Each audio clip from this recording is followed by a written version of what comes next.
jadi kewajibannya. Ini insya Allah sudah pada menikah semua ini, insya Allah.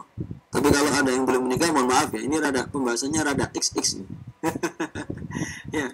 Kalau seorang istri mau ngasih nasihat suaminya, penuhi atas bawahnya dulu. Itu ya, gampangnya kayak gitu. Itu ada hadis Nabi ya, hadis Nabi itu. Ya kan, kenyangin, masakin yang enak dulu, pijit-pijitin dulu, penuhi segala permintaannya. Kalau sudah santai, baru ngomong yang lagi. Jangan suami pulang kerja, capek-capek belum dibikinin teh, belum sholat, belum ini, masih leye-leye, langsung, wah ini loh, ini urusan sholat. Wah, itu dia namanya kurang belajar tentang seni memberi nasihat. Ya, memberi nasihat ke orang di atasnya pakai bahasa belajar. Ustadz, mohon maaf, mohon arahannya. Apakah yang saya sampaikan ini benar atau tidak, Ustadz? Nah, murid ke gurunya, gitu bahasanya. Jangan seorang murid ke gurunya bilang, Ustadz, itu kalau nggak salah, itu salah, Ustadz. Kemarin saya habis informasi dari Ustadz itu, ini yang dibuat, ini nggak ada akhlak nih.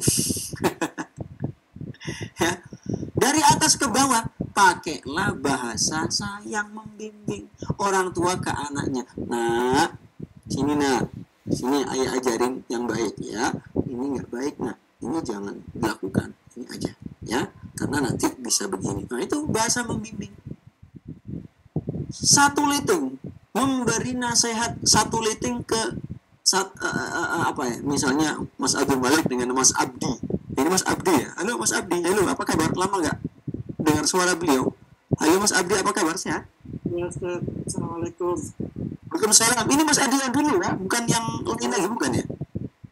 Ya betul Ustaz. Ustaz. Alhamdulillah. Wah, dengar suara ya udah senang saya. Aslinya Mas Abdi ini ada ta'alluq dengan saya meskipun jauh di sana. Ya kan? Jauh di mata, dekat di hati. Kalau nggak ada ta'alluq pasti Rakate masuk kelasnya Ustadz ini lagi. Betul ya Mas Abdi ya? Jauh di mata, dekat di hati. Iya sudah. Iya. Misalnya Mas Abdul Malik dengan Mas Abdi, ya kan? Sama-sama satu perguruan. Sama-sama hafal Quran. Sama-sama alimnya. Lah kok Mas Abdul Malik ngasih nasihatnya Mas Abdi pakai gaya seorang murid ke gurunya. Oh, itu nggak pas.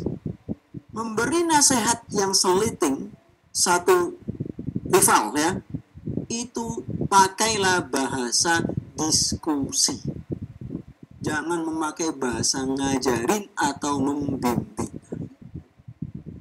Ya, sehingga ketika kita menasehatin orang, itu nggak sekedar nasehati.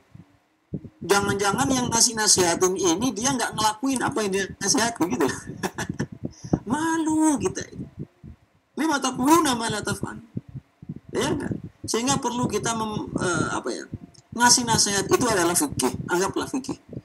Namun semua urusan fikih dalam syariat harus dibalut dengan kaidah al-ihsan.